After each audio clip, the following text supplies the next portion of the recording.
durante mais de 6 séculos, os muçulmanos invadiram países europeus, escravizaram gente para danar, tá certo? Não só na África, claro que na África escravizaram muito mais, mesmo porque as tribos africanas eram muito mais indefesas do que os países europeus. Então, na África, vamos dizer, no mínimo, os muçulmanos escravizaram 25 milhões de pessoas, tá certo? Dos quais 80% eram então castrados, porque eram mandados para casas onde eles não poderiam concorrer na posse das mulheres, então eram castrados. 80% eram castrados e 80% dos castrados morriam. Então precisava mais escravos, mais. Isso foi a grande obra histórica dos muçulmanos. A maior realização histórica deles foi, vamos dizer, o sistema de escravização mais cruel e sangrento que já houve no mundo. Isso eles fizeram. E foram apoiados nisso por impérios locais africanos. O Império de Oye, tá certo? Era o grande escravizador na Europa, então, na África. Isso muitos séculos antes de chegar lá o primeiro europeu, o primeiro português, né?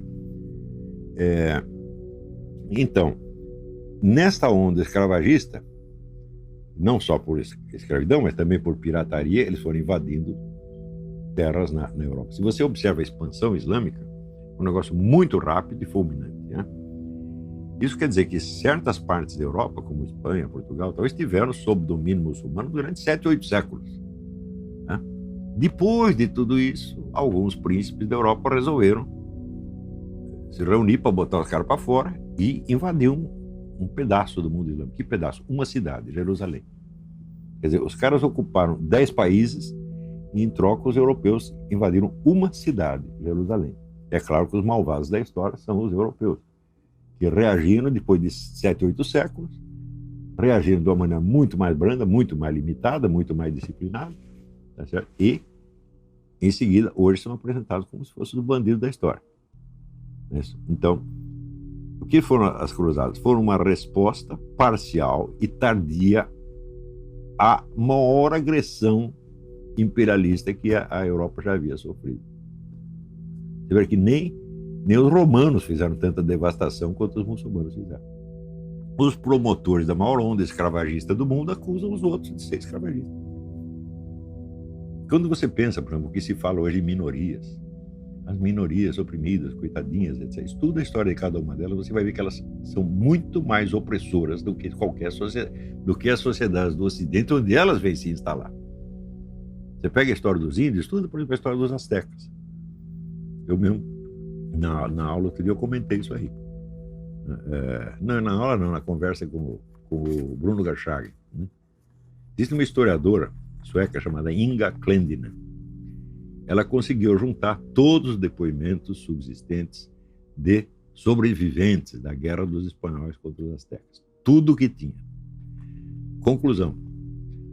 Os astecas invadiam as tribos vizinhas anualmente para pegar vítimas sacrificiais para matar nos rituais de fim de ano. Eu estive no México, eu vi os altares onde eles arrancavam o coração das pessoas. Né? Não é que matava primeiro, arrancava o coração depois. Não, arrancava vivo. Né?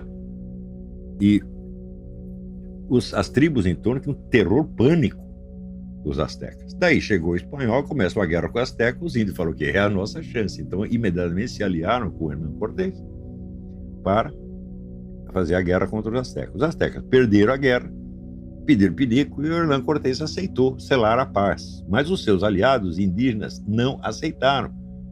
Disseram, não, esses caras eles vão ter que matar até o último, porque senão esses que são pequenininhos agora vão crescer e daqui 20 anos vão fazer a mesma coisa com a gente de novo. E os índios exigiram que os astecas fossem mortos até o último. Daí eles e os espanhóis mataram todos.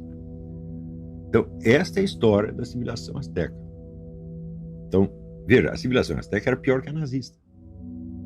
Você pode tolerar que algo disso subsista historicamente? Claro que não. É uma cultura que tem que ser desarraigada como uma praga.